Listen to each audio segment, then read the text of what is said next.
You know, I like grilling and smoking both a lot, but when I'm smoking, it means I got hours ahead of me to enjoy the process. Hey, I'm Tuffy Stone, pitmaster, chef, collector of kettles. I'm excited that tailgating is back in season. What do you say we fire up the grill and try and up your rib game?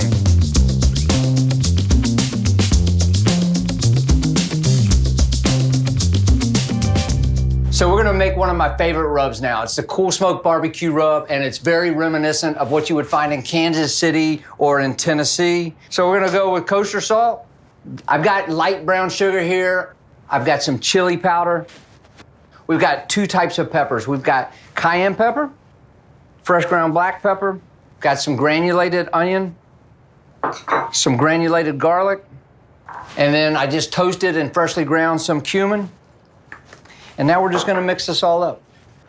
It's just really simple. Everything's well mixed. They're gonna go on our ribs. We're gonna make my Cool Smoke barbecue sauce, which is a tomato-based barbecue sauce, and it's got more ingredients than that. I think it's got 14. I don't know what I was thinking, but I came up with this recipe, but it's really good. Starting with ketchup, it's 3 cups of ketchup. Got some white vinegar, some apple cider vinegar, brown sugar, smoked chili powder, freshly ground toasted cumin. I've got some molasses,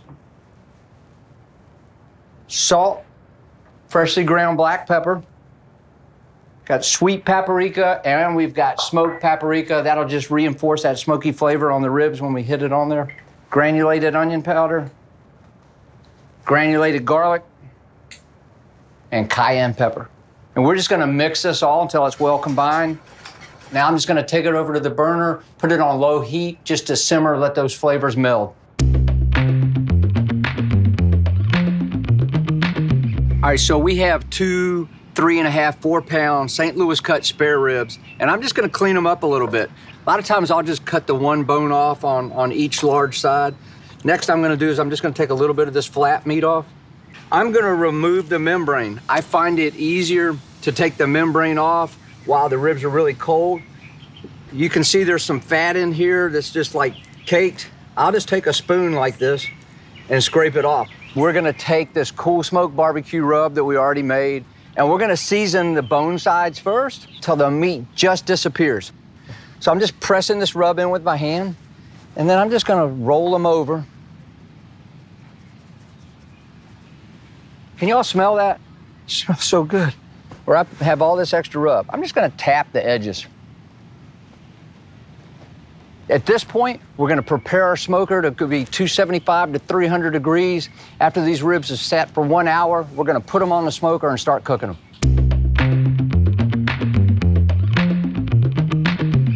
All right, so our Weber Smokey Mountain Cooker is holding right at 275. It's time to put our St. Louis cut spare ribs on. They're looking good. We're just gonna put the lid on. Let these cruise for about an hour. We'll check them, maybe spritz them with some apple juice. These ribs have been smoking for about 2 hours. I'm gonna go into some of my competition secrets now. Today, I'm just gonna use a high quality apple juice to mist them with, a little splash of the rub just to reinforce that flavor again. We're gonna start with the meat side up, because once we wrap these, we're gonna flip them, put them meat side down, wrap them, put them back on the cooker. I'm just coming in with a little bit of the Cool Smoke barbecue rub. I've got some apple juice just to moisturize it. We're gonna then flip it, and we're gonna do the same. A little bit of the Cool Smoke barbecue rub. When you're doing the apple juice, don't put it in stream mode. You wanna put it in mist. Now, when I wrap my ribs, I always wrap the same way. Same thing when I'm doing pork butts and brisket. I'm gonna take the foil and I'm gonna fold it forward. Even the dogs are hungry. Can you hear that? Then I'm gonna carefully fold here. Ribs have bones on them. I do not wanna puncture the aluminum foil. I'm coming with you. When you go to put these ribs back on the cooker, we just wanna drop them down on the grate. We don't wanna slide it around. You might tear the aluminum foil. I'm coming. All right, it's time to check these ribs for doneness. We cooked them unwrapped for 2 hours. So you can see the meat started to pull back. So it's time to sauce our ribs. We're just gonna sauce the bone side. We'll flip it, do the meat side. We're gonna put the lid back on and just let them sit for about 20 minutes.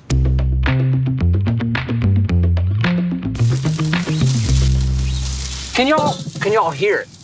That's the sound of barbecue. So it's time to serve them up.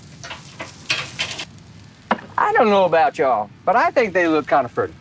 All right, I know I've been teasing you all day with these ribs, but they're finally done.